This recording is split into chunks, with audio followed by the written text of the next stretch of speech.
Huyu ni mwanangu mpendwa ninayependezwa naye. Tumsifu Yesu Kristo.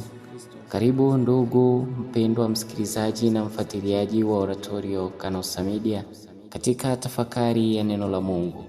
Leo mama kanisa anaadhimisha sikukuu ya ubatizo wa Bwana wetu Yesu Kristo, sikukuu inayohitimisha rasmi kipindi cha Noeli. Katika adhimisho hili tunamwona Yesu akisimama kati ya wanadamu, akishuka katika maji ya mto Yordani, si kwa sababu alikuwa na dhambi, bali ili atutakase na kutufunulia utambulisho wake wa kweli. Katika tukio la ubatizo wa Bwana, fumbo la Utatu Mtakatifu linajifunua wazi. Mwana anabatizwa, yaani Yesu Kristo. Roho Mtakatifu anashuka kama hua, na sauti ya Baba inasikika ikisema, huyu ni mwanangu mpendwa ninayependezwa naye. Sikukuu hii inatukumbusha kwamba Yesu anaanza rasmi huduma yake ya wokovu, na ubatizo wetu ni mwanzo wa maisha mapya katika Kristo. Sisi sote ni watoto wapendwa wa Mungu kwa njia ya ubatizo. Leo mama kanisa anatualika kukumbuka na kufufua ahadi zetu za ubatizo, tukiitwa kuishi kama wana wa Mungu, mashahidi wa Injili kwa maisha na matendo yetu. Katika masomo yetu ya leo, somo la kwanza linatoka katika kitabu cha Nabii Isaya sura ya 42 aya ya kwanza hadi ya 4 na ile aya ya 6 hadi ya 7. Somo la pili kutoka katika kitabu cha Matendo ya Mitume sura ya 10 aya ya 34 hadi ya 38, na katika kitabu cha Injili mwinjili Mathayo sura ya 3 aya ya 13 hadi ya 17. Tumuombe Kristo aliyebatizwa kwa ajili yetu atusaidie kuishi kwa uaminifu ahadi zetu za ubatizo, huku tukijazwa na Roho Mtakatifu ili tuwe mashahidi wa upendo katika dunia ya leo. Karibu tusikilize pamoja na kutafakari pamoja katika tafakari hii.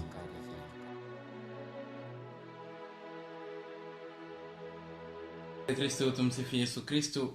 Napenda kukaribisha tena katika tafakari yetu Jumapili hii, Jumapili ya ubatizo wa Bwana wetu Yesu Kristo. Ni sikukuu kubwa, sikukuu ya ubatizo wa Bwana wetu Yesu Kristo, na tunaalikwa kutafakari Injili ya Mtakatifu Mathayo sura ya 3 mstari wa 13 hadi wa 17. Wakati huo Yesu akaja kutoka Galilaya mpaka Yordani kwa Yohani ili abatizwe. Lakini Yohani alitaka kumzuia akisema, mimi nahitaji kubatizwa na wewe, nawe waje kwangu?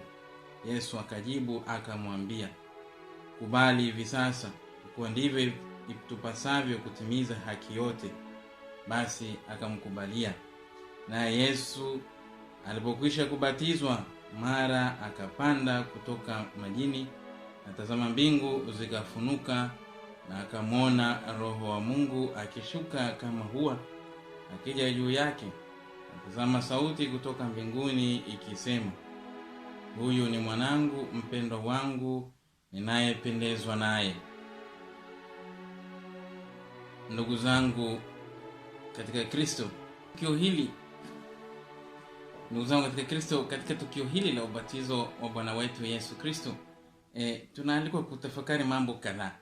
Mambo mengine tulishawahi kuyatafakari miaka mingine iliyopita katika sikukuu ya ubatizo wa Bwana wetu Yesu Kristo, lakini ningependa kuyagusia kwa kifupi kabisa.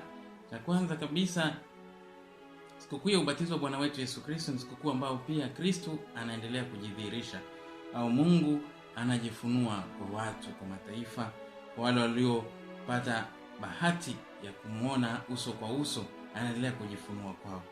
Alijifunua kwa kuja ulimwenguni.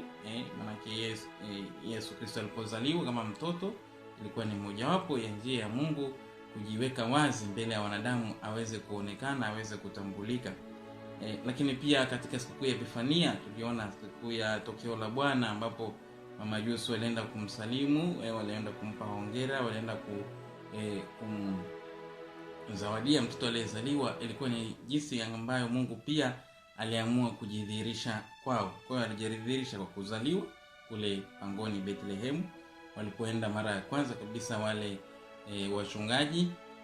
Kwa hiyo siku tena ya Epifania walipoenda hawa mamajusi.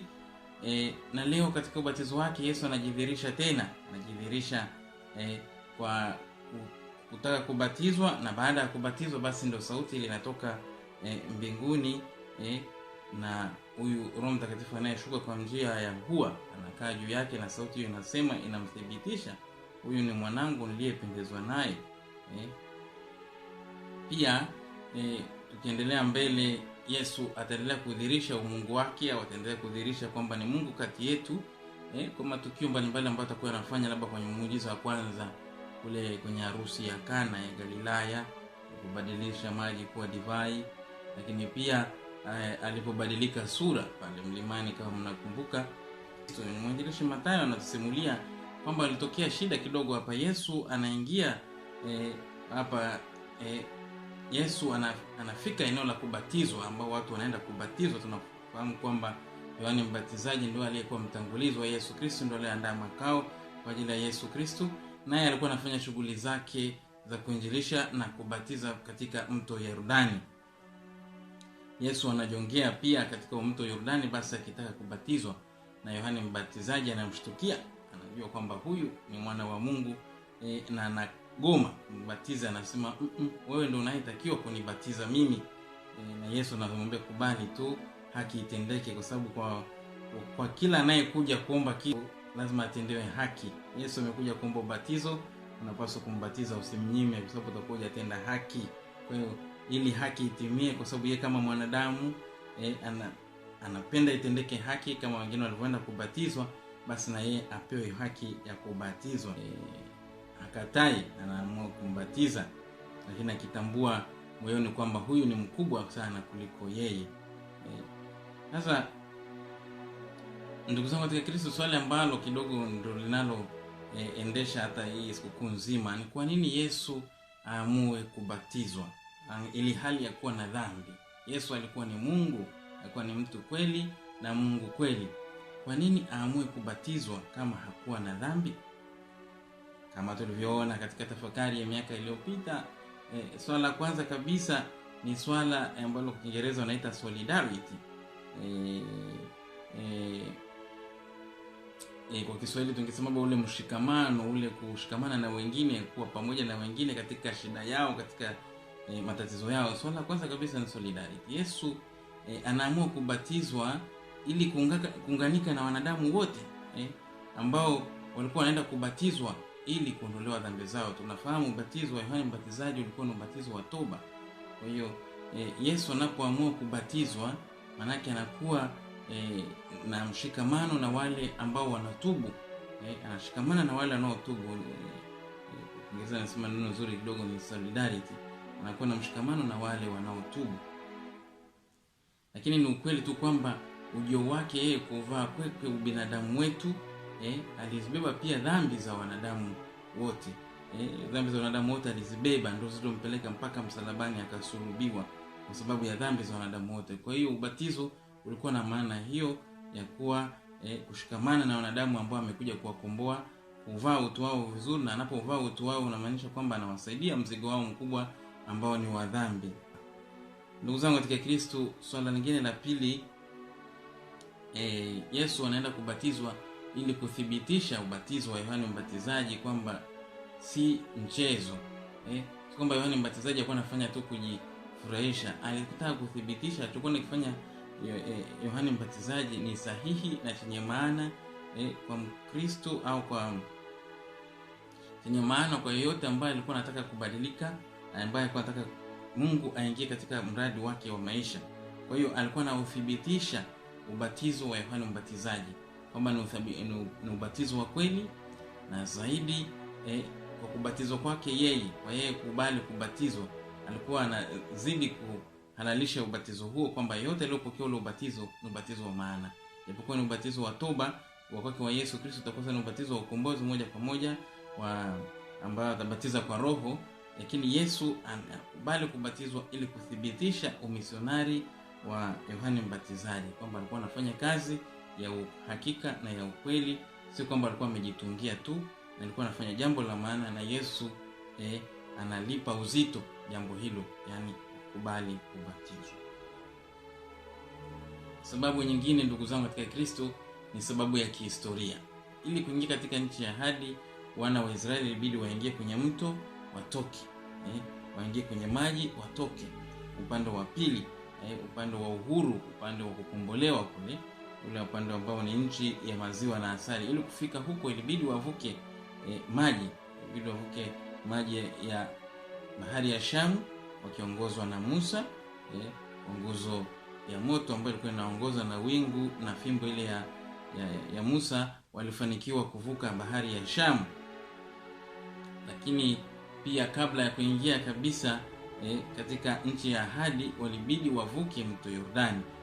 Kwa kipindi hicho Musa hakuwepo tena, alikuwepo Joshua. Waliweza kuvuka mto wa Yordani wakitanguliwa na safina ya agano. Safina ya agano ndio ambao ilikuwa ndio alama ambayo ilitenganisha maji, ambayo ilikuwa safina ya agano ambayo ilikuwa imebebwa na makuhani. Makuhani tu walipokanyaga maji kwa nyayo zao wakakauka, ili waweze kupita, waweze kuvuka. Kwa hiyo swala la kuvuka bahari ya Shamu, swala la kuvuka pia mto Yordani ni swala la kihistoria, historia ya ukombozi. Na ujio wa Yesu Kristo ni mwendelezo wa historia ya ukombozi. Ili kuweza kufikia ukombozi, lazima tuvuke mto Yordani, lazima tukubali kubatizwa upya, lazima tuingie kwenye maji, tutoke upande wa pili ambao ndiko kwenye nchi ya ahadi. Yesu Kristo anakuja sio kutukomboa kutoka kwenye utumwa wa Misri, ila kutoka kwenye utumwa wa dhambi. Na kwa sababu hiyo, ili sisi tuweze kukombolewa kwenye utumwa wa dhambi, Yesu anaonyesha kwa mfano kwamba hata mimi ya uhuru nita kwenye nchi yenye njaa na kadhalika, mwingie kwenye nchi yenye maziwa na asali. Kuingia kwake Yordani, manake ubatizo ulikuwa unaingia upande huu, unatokea upande wa pili. Unaona, maana kama vile unavuka maji ya mto Yordani, unaingia upande wa pili ambao ulikuwa ndio nchi ya ahadi. Kwa hiyo ilikuwa ni kukumbushia historia. Yesu aliamua kubatizwa kwa sababu ubatizo kwake ilikuwa ni kukumbushia historia nzima ya Mungu kumkomboa mwanadamu kutoka katika utumwa wa wana wa Israeli kule Misri. Kuwakomboa kutoka huko ilibidi wavuke bahari ya Shamu, wavuke mto Yordani. Na sasa amemtuma mwanawe ili kuja kutukomboa katika utumwa wa dhambi. Ili kufanya hivyo tunahitaji ubatizo. Ndio maana sisi tunabatizwa. Tunapobatizwa tunaalikwa kuitwa wana wa Mungu, sababu Yesu Kristo ambaye amekuja ulimwenguni, kupitia kwake tumepata tena hadhi ya kuitwa wana wa Mungu kwa njia ya ubatizo. Tunavuka kutoka kwenye utu wa kale, utu wa dhambi, tunaingia katika utu upya, utu ambao ni wa wana wa Mungu, utu ambao unao Kristo kama kielelezo, kama nguzo na kama ukweli, Kwa ndugu zangu katika Kristo, Yesu Kristo aliamua kubatizwa kuonyesha hii historia ya ukombozi ya mwanadamu ilivyoanzia kwa kipindi cha Musa, alafu cha Joshua, na sasa hivi kipindi chake ambacho yeye amekuja kutukomboa sisi kutoka katika utumwa wa dhambi, tuingie katika nuru. Na tutapata na tunafanyaje? Tutapitia ubatizo kama yeye alivyobatizwa, kutuonyesha njia ni hiyo. Sasa Yohana Mbatizaji anasema vizuri kabisa, yule anayekuja atabatiza sio kwa maji ila ni kwa Roho. Ni kweli Yesu Kristo anabatiza kwa Roho. Ndio maana huyo Roho Mtakatifu anashuka kipindi ambacho anabatiza tu Yohana Mbatizaji, bila uwepo wa Yesu Kristo Roho Mtakatifu alikuwa ashuki. Lakini tunapobatizwa sisi wa Kristo, Roho wa Mungu anatushukia na kutupa hiyo hadhi ya kuitwa wana wake, kuitwa wana wa Mungu. Ndio maana hapa baada ya hiyo Roho Mtakatifu, Roho wa Mungu kumshukia kama huwa, sauti inasema, huyu ni mwanangu niliyependezwa naye. Kristo anabatizwa ili nini? Ili basi kutufundisha sisi wote wanadamu umuhimu wa ubatizo, umuhimu wa kubadili maisha yetu, kwa sababu ubatizo unasafisha. Tunajua maji unasafisha uchafu wetu ili tuwe watu wapya, unaondoa utu wetu wa kale tuweze kuwa watu wapya. Kwa hiyo kwa wale wote ambao tumebatizwa, hii siku ya ubatizo wa Bwana wetu Yesu Kristo, tukumbuke kwamba basi na sisi siku tuliobatizwa tuliondolewa katika utumwa wa dhambi ili tuweze kuishi katika ukweli wa wana, uhuru wa wana. Sasa jitihada zetu za kila siku kumfuasa Yesu Kristo, kufuata nyayo zake, kufanya yeye kama alivyotuelekeza, alivyotufundisha, na hivyo ubatizo wetu utakuwa na maana. Ubatizo wa Yesu Kristo ambao wa kweli kweli ulikuwa ni ubatizo wa damu, kwamba huu ubatizo ambao ubatizo na Yohana Mbatizaji ilikuwa tu ni ishara ya ule ubatizo ambao ulikuwa unamsubiria, ambao ni ubatizo wa damu, maana kifo msalabani, lakini zaidi ufufuko wake.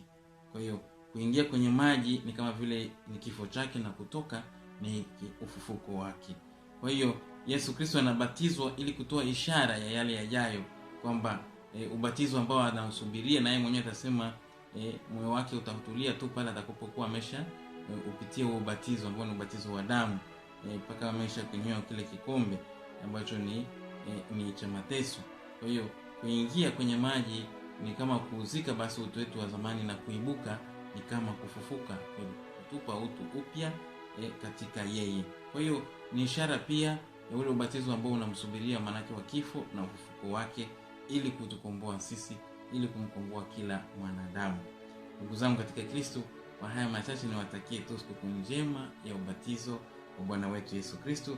Tujitahidi kuishi ubatizo, ahadi za ubatizo wetu, kama tumeahidi kumpenda Mungu kwa moyo wetu wote, kwa akili zetu zote, na kwa nguvu zetu zote, na kumkataa shetani. Ni swala la kila siku. Yesu Kristo yupo karibu nasi kutupa nguvu na kusema ndio kwa Mungu na hapana kwa shetani, katika kila tulifanyalo, tulisemalo, tuliwazalo na kadhalika.